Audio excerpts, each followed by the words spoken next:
Special Faith Journal Forum, where we're taping on location with Dr. Subramanian Swamy, who's an expert in economy. Also, he's a member of the Janata Party. He's the president of the Janata Party in India, former cabinet member in India, and also the author of the book Hindus Under Siege. We're going to have a discussion about Hinduism, India, relations with China, and other wide-ranging issues related to the great subcontinent. Welcome, Dr. Swamy. Thank you very much. My first question for you relates to the subject that we tend to see the most here in the West, and that is the matter of the caste system, the reverberations of the caste system in India. Could you describe for me where we stand with relation to the caste system? Well, the caste system was originally not designed as a mutually antagonistic groupings. It was not even connected with birth. It's one of the retrogressions that caste has been connected to birth. The sages in their discussion on why the caste system should be created had said that there were four sources of power in a society: knowledge, wealth, weapons, and land. And this should be not in any one hand. In fact, not more than one should be in the hands of one person. Mm-hmm. So therefore, if you were pursued knowledge, and you are a seller of knowledge, or you are a teacher of knowledge, then you shouldn't have any wealth, you shouldn't have any weapons, you shouldn't have any land, and the society should give you donations so that you could live. And that's how our preachers and our sannyasis, our religious preceptors, etc., they lived in society, taught people, but their donations came from the public. If you were owner of the weapons, then you were the king, but you couldn't make policy. For policy, you had to go with people in knowledge. And same thing with wealth and land. So now this connection has to break. Now what you're asking a question is, what about today? Yes. Today, it is melting. The caste divisions are melting. There are intercaste marriages. But the most significant development that has taken place in the last 3 months is the fact that the two mutually antagonistic castes which grew over the centuries was the so-called untouchable caste or scheduled caste and the Brahmins. They coalesced together in a political party and gave that party a majority in the biggest, most populous state of the country, the Uttar Pradesh state. And a ex-untouchable caste lady became the chief minister or the equivalent of a governor. I recall this, but you know, the thing that's interesting is the caste system appears to be embedded in spite of legislation. You cannot legislate people's emotions. You cannot legislate the way people think. Do you really believe the caste system is going? It is melting, yes. The only place where people feel very strongly about castes are two. One, when it comes to elections, and two, when it comes to marriages. In other places, you can see here and there bigoted people acting on the basis of caste. But I think in the urban centers, there's hardly any. In the rural areas, we now find teachers who don't belong to the Brahmin caste. There are others from other castes. They're getting appointed by central legislation. And naturally, therefore, the melting process is going on. How fast it'll go towards the end, I can't say, but it's quite clear that caste has become irrelevant. You know, you've written this book, Hindus Under Siege, and we tend in the West to think of the caste system as being endemic to the Hindu religion. Yes. Explain that first, please. Well, first of all, our religious scriptures are divided into two parts. One, which is revealed knowledge, which you can't amend, and the Vedas come in that. Then there is something called ordained by priests, which is called Shruti, Smriti literature, which can be amended from time to commentary. Time. It's not commentary, it's codes. You know, when a girl should get married, what should be the boy's responsibility, what the parents' responsibility. All these codes are part of the Smritis, and the Smriti can be amended, and much of all this business of castes is in the Smriti. So therefore, there is no religious sanction that caste should remain. It just happens to be convenient. Certainly convenient for politicians, because then you don't have to say, I built you a road and I built you a dam or I brought you electric power. You say, I'm your caste man. If I get defeated, then somebody else's caste man will become the representative. So a different form of social stratification. Yeah. But one of the things we've followed on this particular TV program over the years is news of people converting to Buddhism or Christianity, rather large-scale conversions.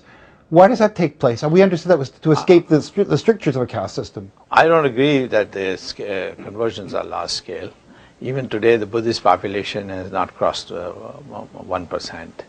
I think, first of all, if anybody converts to Buddhism, a Hindu will not feel upset because of the fact that Buddha was a great son of the Hindu.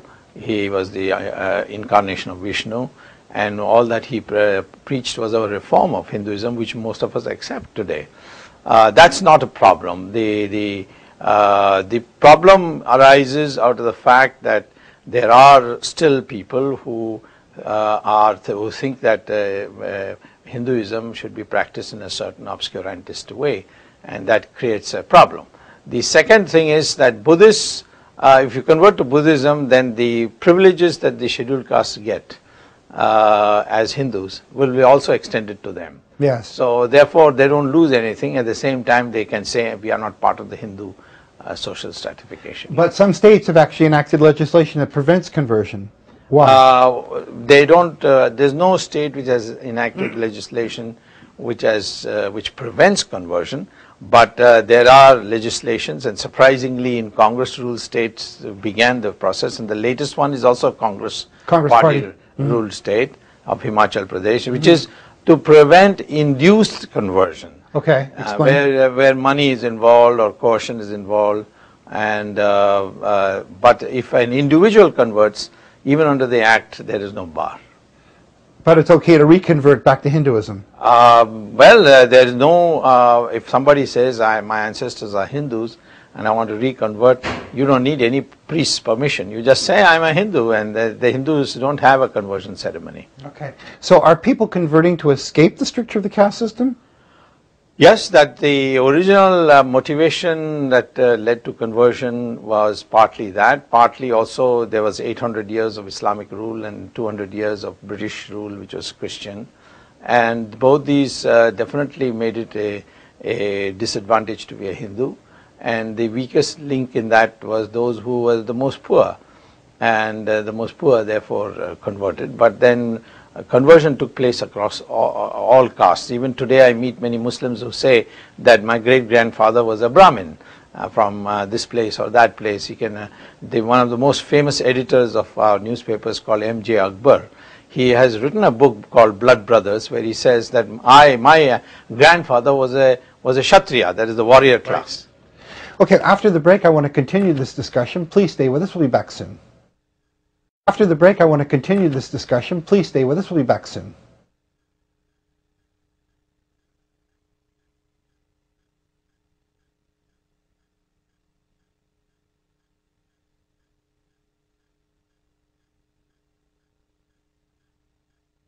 And try to convert people, then have these quotas, how many churches they built, how many people they converted, and go back and collect some more. So I think that also the target of conversion is the Hindu, is not any other religion. They convert Hindus only, and to some extent the Pope also gave that direction when he came to India in 1999, that India is a country which Christians regard as a legitimate base for conversions, and of course one can't blame him for that, because Christianity does believe in proselytization, whereas we Hindus don't believe in it. So that's the second dimension, the religious dimension. There's also the dimension of the state being not neutral between religions. Because the Muslims and the Christians vote as en bloc, they tend to pander to them more and target the Hindu community to see that they don't get organized. For example, the Temples Act specifically empowers the government only to take over the administration of Hindu temples, but you cannot take over the administration of the mosques or Muslim mosques or the Christian churches. This discrimination is there. Religious travelers for Muslims and Christians are subsidized abroad, whereas Hindus are not. So then there is a... So why is this occurring? I have to ask, why is this occurring? Well, In a nation that's 83% the only Hindu. reason this is occurring is that the Nehru family has traditionally regarded consolidation of Hindus as antithetical to them. They think that they would rule better with a coalition of minorities. And when you say the Nehru family, it's the people we call the Gandhis. Yeah, not Mohandas Gandhi, but the people who took the name. No. It's a coincidence in name. Yeah. Nehru and then Indira Gandhi and then their Gandhis, other Gandhis. Yeah. These people have always regarded their source of power as a coalition of minorities, and these minorities vote 100% as a bloc. Whereas if the Hindus consolidate, they would have a problem. Now there has been, from what I perceive, a sort of back to Hinduism movement in India in the last, I guess, 25, 30 years in particular. What's driving that? Well, partly the feeling of that we Hindus in our own country, which has been traditionally a Hindu country, there was a time when it was 100% Hindu country, are second-class citizens. How's that? How so? Well, this you see on temples, the government can take it over any time, take over all the funds of the temples, not spend it on the temples, but spend it on other activities of the government.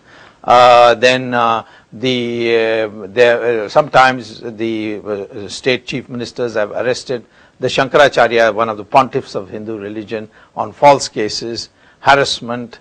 In one state in India called Andhra, they tried in fact to take over the property of the thing and hand it over to the Christian churches. Well, I want to come back to the Christian issue first of all and ask you, so what's the problem with Christians attempting to convert people? There's no problem with Christians per se. In fact, I myself went to a Christian missionary school. We are great deep regard and respect for the education. We are a country which has always accepted all religions. The Jewish people were persecuted in vast parts of the world, but in India we didn't persecute them. And what we do feel is that this new crop of entrepreneurial Christians who come, go on, who come there with their jumbo jets and plane, and then hold galas, and then try to claim that they are converting people, offer people scholarships to study in the West, jobs, employment, so on. It's a kind of induced conversion, and we think that's bad. Well, I think some of them have felt, I'm going to speak for them in a second, they felt that the strictures of the caste system have left a wide segment of the population thirsting for some form of liberty, which they feel they may get if they become Christian. How do you respond to that? I would respond favorably to that in the sense that it's the responsibility of the Hindus, not only to ban it by acts of the legislation, but also to ensure that you are not vulnerable. I mean, if you are like a wildebeest in Africa and you roam in the open fields, you are bound to be attacked by lions. The same way, if you have weaknesses in your background, then people will take advantage of it. And they certainly, even if they don't take advantage, they may think that they are doing God's duty by liberating them. I have no quarrel with that. I think that we should. At the same time, it is not only the caste factor. It's not the liberation factor, because if it was so, then even today 99% of the scheduled caste or the ex-untouchables are still Hindus. They have not converted. It's the inducement that your career advancement would take place if you go out. For example, I give you today our Chief Justice of the Supreme Court, Mr. Balakrishnan, is a Hindu. He's from the ex-untouchable caste, and his father converted to Christianity and then reconverted to Hinduism later. So they asked him after his son became the Chief Justice that, well, why did you do that? And he said, well, I wanted a good education and I couldn't afford it, but I didn't want to leave Hindu religion, so for the sake of meeting the requirements of the Christian schools, I converted, and when my education was over, I reconverted.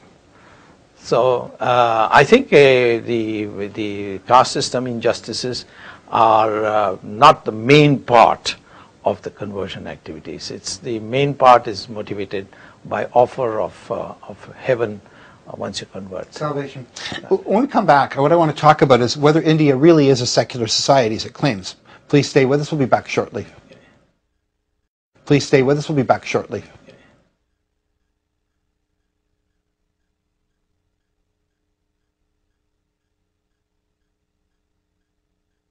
Thought it should have meant, namely that the state will not interfere in religions, except, of course, to maintain public order, and will be neutral to who will be in government, who will get promoted, who will get admissions on the question of religion. Certain safeguards have to be provided for the minority, because the majority is 83%, and it shouldn't swamp the minorities by majority vote in a democracy. But unfortunately, the way the Gandhis have practiced, Nehru-Gandhi hyphenated, have practiced secularism in India has meant basically the pandering to minority interests. For example, if a Muslim marries more than one wife, he is permitted under the law, because that's what the Shariat allows him. I think he can marry 4 times. Oh, really? In India? In India. And if he says simply talaq, talaq, talaq 3 times, the divorce is instantaneous. I mean, this is totally abhorrent to modern civil law. But Hindus are subject to modern civil law. There is a statute passed by Parliament which regulates Hindu marriages, but not Islamic marriages. We say, why should there be 2 laws in the country? Similarly, in the state of Kashmir, Hindus cannot go and settle down in the state of Kashmir and start businesses there and so on, because the Jawaharlal Nehru said that the Muslim proportion should not be reduced by people coming from the rest of India to occupy lands there. So there are a lot of discrimination against the Hindus, and therefore secularism has got to be discredited. This is interesting, because in a nation that is, well, the homeland for at least 4 faiths, I think Jainism, Hinduism, Buddhism, and Sikhism, and is a homeland to the Zoroastrians and other religions, it strikes me as the challenges are immense anyway, because it's a polyglot nation. You're in government, you've been the president of a political party since 1990. What are the challenges that face you? The only challenge that faces me are 2 extremes. One is, I shouldn't allow the sentiment to snowball into a fascist suppression of minorities. Okay. And this happened in Germany when people didn't articulate nationalism properly, and a corporal came and totally distorted the future of Germany. If there is a vacuum, somebody is going to fill it. And there is a vacuum today on an enlightened view of Hinduism. They want a Hindu identity, they want an Indian identity which is in synchronization with Hindu identity. Those urges are there, somebody has to do it. Racial politics. It's not racial, there's nothing racial about India. The DNA science research has now shown that we are all the same people. Right. We didn't come from anywhere abroad, we are all indigenous to India. But this is the one extreme. The other extreme is that without a well-defined Indian identity, we will not be able to progress as a nation, because we've got 130 million Muslims who are being told that they are transnational. They are not, they are Muslims first and Indians second. Now we've got to tell them something by which we don't hurt their feelings. Who's telling them this? Oh, Osama bin Laden is telling them, the Al-Qaeda is telling them. And they are making inroads. Because there's nothing else to challenge that concept. And we have to do that, and we have to define an Indian identity where Muslim has to place Indian interests above even their religious interests. Now, as I understand it, there's a system of reservations or quotas for hiring and placement in certain positions, applying for school, etc. Is that working?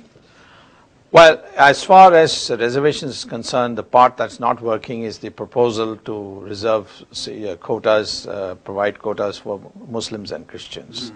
And to some extent, other castes besides the ex-untouchables. As far as the ex-untouchables is concerned, there's unanimity that these people have suffered imposed disabilities. These disabilities that they have today are not something they have acquired by lack of concern for education, whatever. This has been imposed on them by the rest of society. So we have to compensate for that, and that there's no debate on that. Okay. The debate arises whether we should give it to other castes also, and Christians and Muslims, merely because they are poor. Because the poverty becomes a concept, then it should also apply for higher castes of India who are also equally poor. For instance, the Brahmins are supposed to be caste-wise itself poor. The Brahmins are amongst the poorest people in India today, even though they still enjoy high social status. Now, there's no reservation for them. So I think what is being argued is that for a successful reservation or affirmative action program, those other castes who have not suffered any imposed disabilities, you provide them scholarships, you provide them good education, you have improve your educational system so that everybody can compete. This form of social engineering, such as you have it now, has it worked? It has it will not work if it has worked in the sense for the scheduled caste. It has made a lot of difference. A lot of people have come in high places. We have had a president who's from the ex-untouchable caste. We have now Chief Justice of the Supreme Court who's from the ex-untouchable caste. Now the Chief Minister is not only a scheduled caste, but she's also a woman in the state of Uttar Pradesh. So we have scheduled caste climbing up the social ladders all along the way. And that's happening, maybe not fast enough, but certainly happening about as fast as the system can bear. But where it is not working is the attempt to give reservations to these non-imposed disabilities. So, for example, I could be a person as a Brahmin, and my family could, for 2 or 3 generations, have been disadvantaged economically, yeah. and the deck is stacked against me. Yes, it is stacked against you because you can't afford a good school, and you can't therefore compete in competitive exams for the IITs and the IIMs. So the question is, the Brahmin says, what have I done? I mean, that I should be discriminated. Why the Muslims and Christians have ruled the country for 1,000 years together, sequentially, and they are to get reservations, but not me. So that's where the tension is arising. Thank you, Dr. Swamy. Faith Journal continues after this break. Swamy, Faith Journal continues after this break.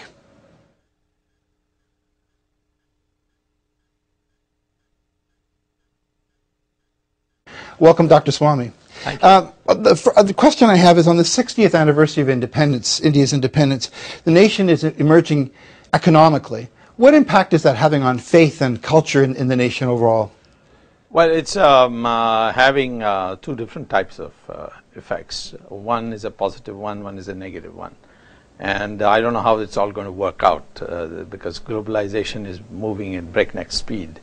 The positive side is that certainly the rich Indians, well-to-do Indians are feeling the need for how to manage stress, and they are increasingly turning to spiritual leaders in India, and the spiritual leaders are getting enormous audiences, very large. I mean, we politicians feel jealous of the turnout, with people coming. Not only in politics, we have to bring people, we have to arrange for their accommodation, the travel and so on. Here, people not only come on their own, but they also pay for listening to these spiritual leaders, yoga teachers. So there's been a tremendous growth of temples, temple revenues, and so on. And as the prosperity has increased, the possibility of a renaissance in Hinduism, thanks to these broad-minded spiritual teachers who have spawned across the country. They've also come abroad, some of them, and set up places here. But the negative factor is there were certain glorified institutions which are under threat. For instance, the family. The family has been a great shock absorber for the community. We have no social security system in place even today, and the unemployed or the handicapped and so on were always accommodated within the family. And the net result is that this family is being disrupted into nuclear families. We have 4 families to 5 families living together in a big place, now being converted into nuclear families. And so naturally this is one aspect. The second is the taste revolution that is taking place in the terms of food, in terms of clothing and so on. That is making people concerned that whether we are losing our roots, we are forgetting our past. And the desire to learn Indian languages and so on is going down because English is such a premium, and we have so much access to learning English. So these are negative aspects. But I think if I go by historical trends of India, the way of thinking of a Hindu is so ingrained I think in the end the compromise will be worked out. We'll have a modern Hindu who will not have the past obscurantist practices and prejudices and superstitions, and at the same time committed to Hindu institutions. And I think globalization may help, because we see this abroad too, that rich Indians are playing a major role in ensuring that good textbooks are written on Hinduism and so on in modern language. You see, the challenge with globalization is how do you maintain your own culture in the face of this huge, I guess it's mostly Western, mostly American culture. The Japanese seem to have done a fairly good job at it. How is India going to withstand this wave, so to speak? Well, I think the Japanese haven't done a good job. They're still, I think they're still too narrow-minded. They're unable to accept foreigners. They have a huge demographic problem, and I think maybe I should have qualified good job to say they've actually put the fortress walls up, is what I should have said. Yeah, that's okay. Right. I think Indians that way have a much more open approach, and we can absorb. We have absorbed in the past. We can absorb, and I don't think that I find, for example, 10 years ago, if there was an Indian marriage, a Hindu marriage, the bridegroom would be dressed in Western clothes, which is Thai clothes. And now that's gone. There was 10 years ago, children were calling their mothers and fathers mummy and daddy. That's gone.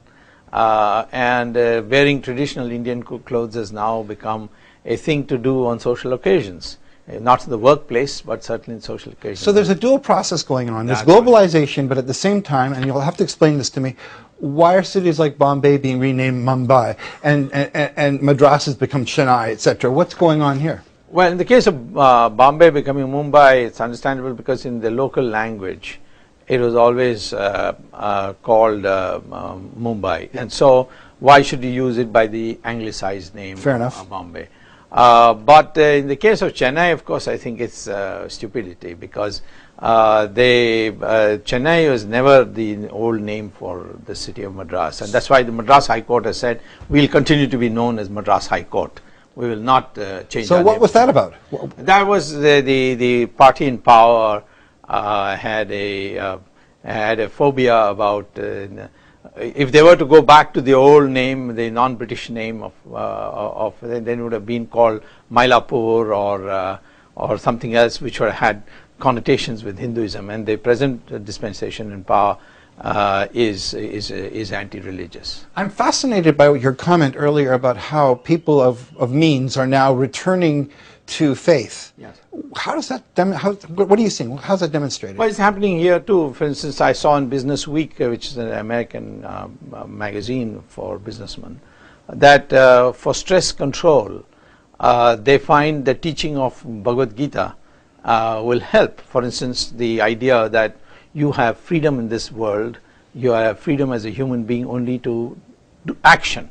But the fruit of that action, how it will come, in what form it will come, is not in your hands. That's in the hand, as God says, in my hands. I might give you a lousy job and a wonderful wife, or a lousy wife and a wonderful job.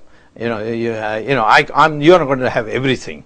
So this reduces, this kind of mental outlook reduces stress.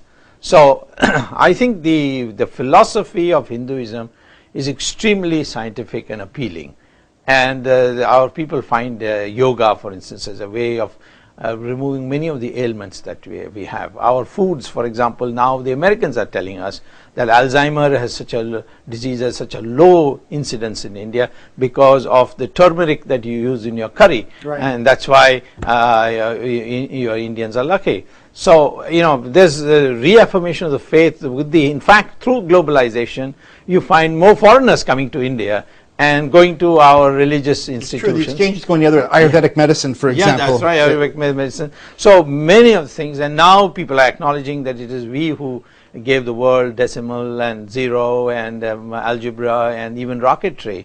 So it's new sense. So pride is also coming with the knowledge of with this globalization. Fascinating. After the break, I want to talk some more about that. Please stay with us. We'll be back shortly. After the break, I want to talk some more about that. Please stay with us. We'll be back shortly.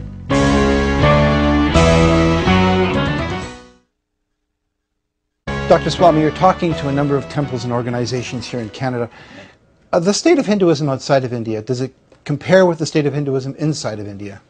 In some ways, it's doing better than the state of Hinduism in India, because here we have modern minds who have come together, and now the literature that they are producing, the reinterpretation, the interpretation of our scriptures and so on, they're bringing out in glossy books. They're doing extremely well in that sense.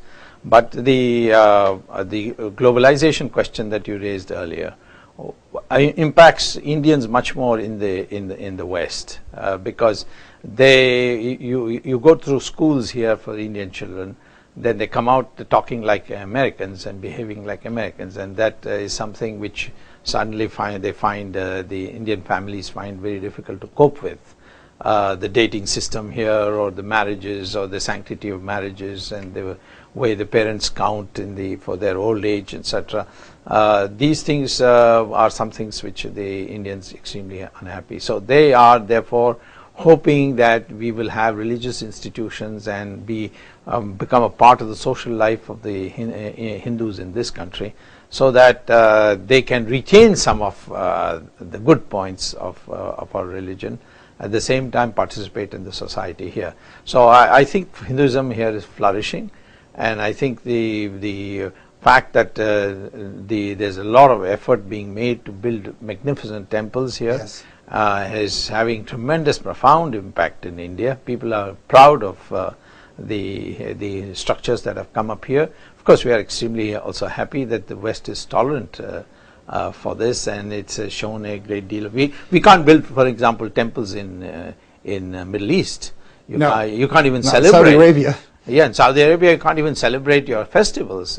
Even if you do it inside your house and they discover it, you pay heavy punishment.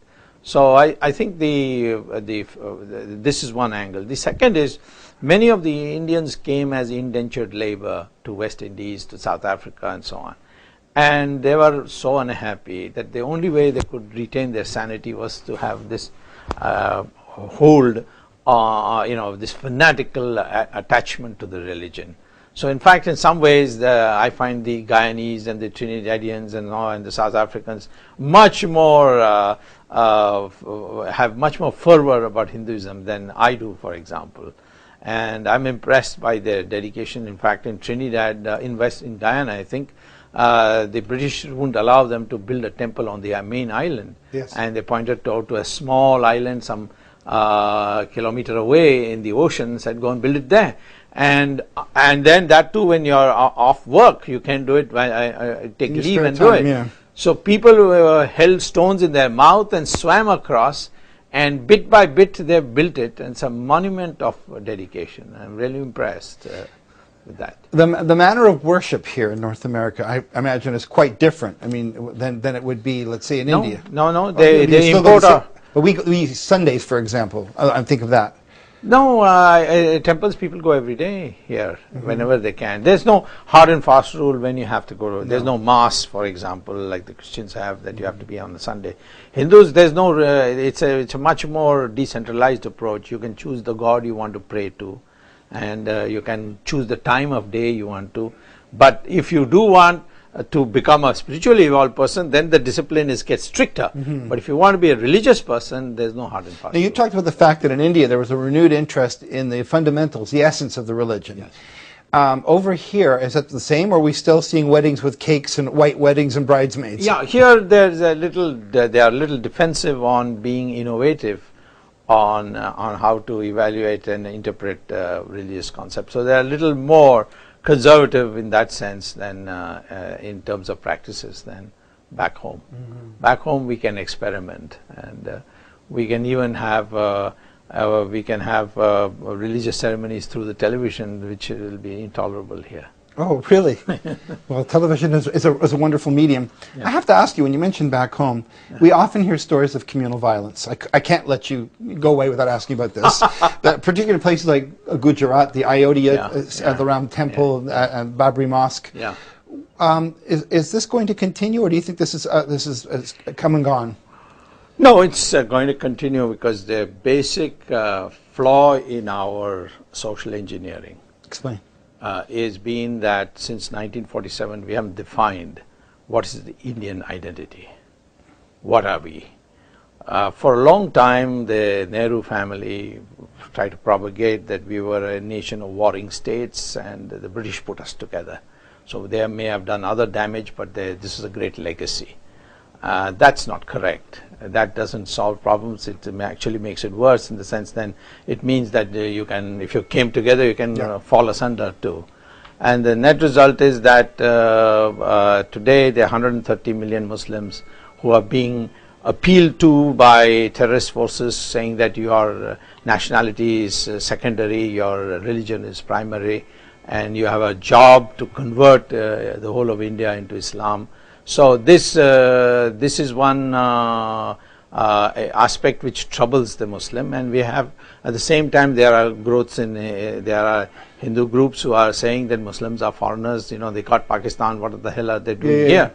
So we have to find a way by which the Muslim feels an equal partner in the nation building of the country, the Christian the equal partner in the nation building of the country. Yes. Christians, we have much less problem. The problem is only with foreign missionaries. We don't have any other problem with the Christians. So Kerala, the traditional Christians, we have just no problem. I mean, we go to Christian schools, we have just no problems. I myself went to a Christian school, as I said before. The question therefore is this, and I have proposed in my book that we should regard India as an ancient nation of Hindus plus those others whose ancestors are Hindus, so that Muslims and Christians can claim equal right to the legacy of India as Hindus can. And privately Muslims accept that, and Christians of course easily accept that, and because it is a fact that 99.9% of the Christians and Muslims in India are people who converted at some point in history, and they didn't come from somewhere else. So they're all Vedic people, so to speak. They are all indigenous people. So they have as much claim to the past of India as we do. And the only problem is that these hardcore mullahs who are in madrasas, they're making it difficult, and they have been encouraged. That's crept into the Indian Muslim community now too, then, are you saying? They're not, they put them on the defensive. You know, they... Because I identify this with other nations, but India, typically the Muslim community has been fairly tranquil. But, you know, we have recent reports of the London bomb, Glasgow thing, where some Indians have participated with the Al-Qaeda, so we can't be complacent about it. The only way we can prevent and retain the Muslim independence from Al-Qaeda and others is to give them a sense of belonging within the country. Because if you don't, there will be other groups who will say, you're not really a fully Indian, you're a Muslim after all. You know, and then look what Osama bin Laden is saying, that for all Muslims, Hindus are enemies. Jews and Hindus are enemies. You know, this is be openly propagating that. So you have to have a counter for that. That's where I feel that this communal question gets out of hand. In Gujarat, what happened is 56 women and children were burnt alive in a railway bogie, and this let loose in anger, and I think the government perhaps may have been slow in responding. Some accuse them of being deliberately slow, but there's no evidence of that. I think I have been a minister, I have controlled some riots. If you move quickly, and if the police is itself infected, you move the army, and you can control it. Well, after the break, I want to talk to you about one of your strengths, that is the relations with China, discussion of Pakistan, and the future of India. Yeah, sure. Please stay with us. We'll be back. Yeah, sure. Please stay with us. We'll be back.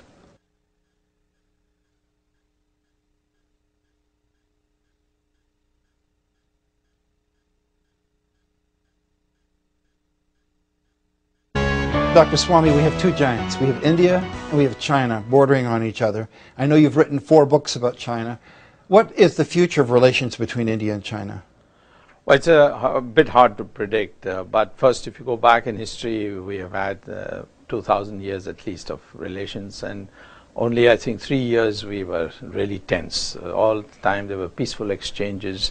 They accepted Buddhism from us, and we are family-wise, culture-wise quite similar. So there's no historical background like in the case of France and Germany or England and France and so on. There's no history of war between the two countries. The essential problem is that we are sitting at the underbelly of China, namely Tibet. And they have another problem on the other side, that is Taiwan. So if the Indians and the United States, if India and the United States get together, this will make China very nervous. That's one aspect which we have to overcome. That is to assure China that we will not, in the event of their problems with the United States over Taiwan, we won't tickle them on their belly. This is, I don't know how we can create that kind of trust.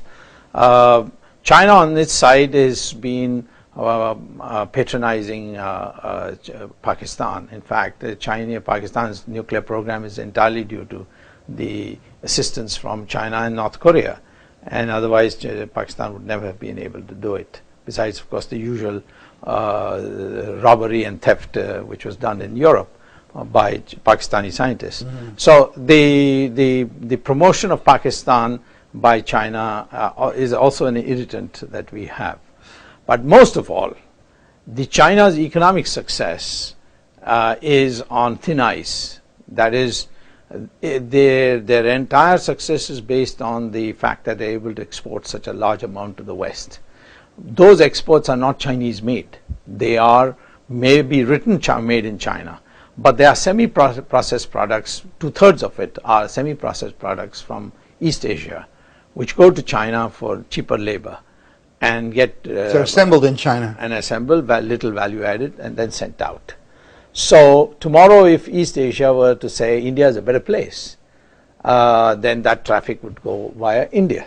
Previously it was going directly, but because labor costs have risen in East Asia, they've started going through China. When you say East Asia, you're talking about Japan, Taiwan, Korea, Philippines, Indonesia, Malaysia, Singapore, Hong Kong. This is something we don't often hear, but you're an economist. You have that perspective. It's in one of my books, the most recent book. So if that gets diverted, China will collapse, because China has a surplus only on its European and American account. Yes. Its account on East Asia, its account of indigenously produced Chinese goods is all negative. Yeah. And therefore India represents a potential threat to undermining China. And considering, especially because the Western countries have tremendous influence in these East Asian countries. If India and the United States got together, maybe the East Asians might feel Indian democracy, property rights, and the patents and the intellectual property rights all more favorable. If India improves its infrastructure, this trade would definitely get diverted via India. Can we expect a continuing rapprochement with Pakistan? Well, if there is a Pakistan. Why do you say if there is? That's interesting. Well, see, the Pakistan failed to develop an identity except in terms of anti-Indian terms. What is Pakistan identity? Even today, language? No. There are different languages. There are Sindhi and Pashtuni and Baluchi and they, many of them didn't want to be part of Pakistan. For instance, Balochistan never wanted to be part of Pakistan. They were forced to be. And India and Pakistan, there was an equation, and suddenly the world has forgotten that equation and started equating India with China. And India has made this tremendous progress in IT. And it has democracy. I mean, the one thing that Pakistanis, when they speak to me, say they admire about India is that despite all, you have democracy. World's largest democracy. And we have been functioning as the world's largest democracy, and they admire that, they grudge it, but it's there. And it's having an impact in Pakistan. And I don't think Pakistan society is designed institutionally for a democracy. Well, what do you think the next 100 years holds for India? What will it look like in 100 years, or 20 years for that matter? I can draw on the 7-part series of the Time magazine, which says that both India and China were developed countries 200 years ago, and they just resumed their position. I think India, China, United States will be the triangle which will decide the future of the world in the coming years. India has already overtaken Japan in its GDP measured by purchasing power parity. China is number 2, and I'm sure that we will overtake China too, because China has a financial system problem which they haven't been able to correct and cannot correct because of political reasons. And so I think these 3 countries will be the dominant countries of the 21st century. So will India manage to maintain its Hindu identity with all this? Yes, of course, because the Hindu identity is getting deeper, because the philosophical aspects which are now being propagated is not support the caste system, support the bondage of women. None of that. This now the idiom is totally modern. You go to any preaching in India, in any part where there are 100,000 people sitting to hear, it is basically how you can overcome the problems of life, and people across all castes sit together. There's no scheduled caste have to sit in one corner and the Brahmins have to sit in another corner. On that wonderful note, Dr. Swami, I'd like to say thank you very much. A most fascinating interview. Thank you. Thank you. Thank you.